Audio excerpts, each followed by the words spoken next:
just going to screw around.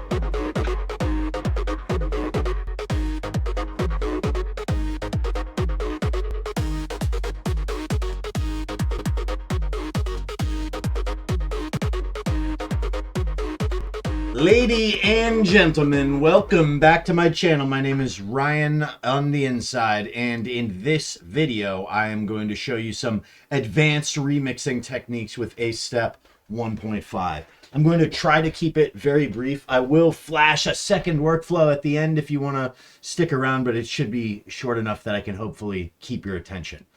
In the interest of being very brief, I will skim over a lot here. Okay, I've covered a lot in previous videos, and I'll link to them in the description.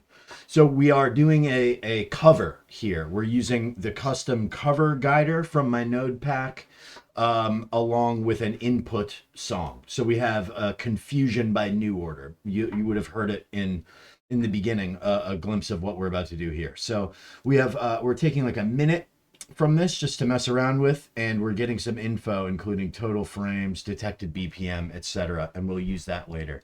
We have the prompt set to cover task type, and the thing that we're mixing in between is we're using latent noise masks, and I just had a video on this. I'll link to it, but we'll be mixing the latent noise mask through the cover type. So importantly, we have our mixed and masked latent as the latent input, and then we're using the input song as the reference latent as well for additional oomph. On top of all of that, we've set denoise to 0.5. So these are all knobs that you can turn and get different results, but that's the workflow. Now I'll show you how we are modulating the latent noise mask, which is actually the interesting part. So we have the features. This is the core function of my node pack. Features are just data sources. You can get them from anything: motion, MIDI, depth, color, time, brightness, etc., etc. We're using a time feature and a manual feature. This will just give us a square wave, and this will just give us a value of 1. And then we can mix them with this feature combiner. So we've got the square wave, and then we've got our value of 1, and then we can mix them together using these weights and combining them, taking the max value of the two. You can see at the bottom a preview of the combination, what it will output.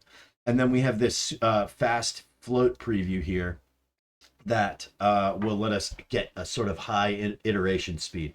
So in order to mess around with this in like almost real time, because AceStep is so fast, you can set this to run on change. And that means whenever we update anything at all, in the workflow, it will execute again. And so let's go ahead and mess around. I'm going to put my headphone in here and play. Okay. So we've got a loop bar, it's like a really minimal version of like Cubase or Pro Tools or something like that. So let's rewind here, and I'm just going to screw around.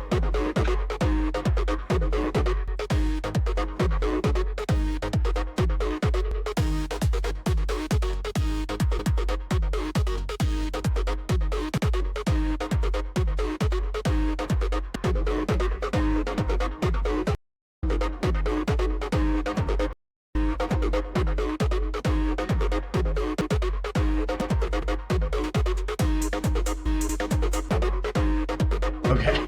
Anyways, you get the idea. If you have a more discerning touch than I do at the moment, and you have a specific idea, this brings enough granularity for us to actually execute that, mixed with all sorts of different features. If you pause for 1 second, I will show you what I mean. Editing Ryan here. You could tell because I'm smarter than the other guy, and I'm wearing sunglasses. So I really, he meant it when he said that these are all interchangeable. For instance, here is the other Ryan mixing with the motion of his hand.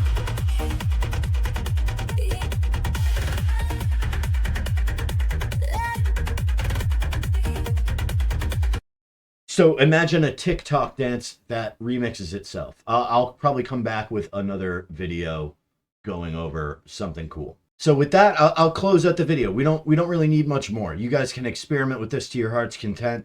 Combine these, make it infinitely complex. I found myself, like, when there were lyrics in the song, like going and cutting out the feature so that the lyrics would really pop through at certain points. It's just been a lot of fun messing with this. So give it a try, like, subscribe, follow me on X, Instagram, all that shit. All right, still Ryan. Bye-bye.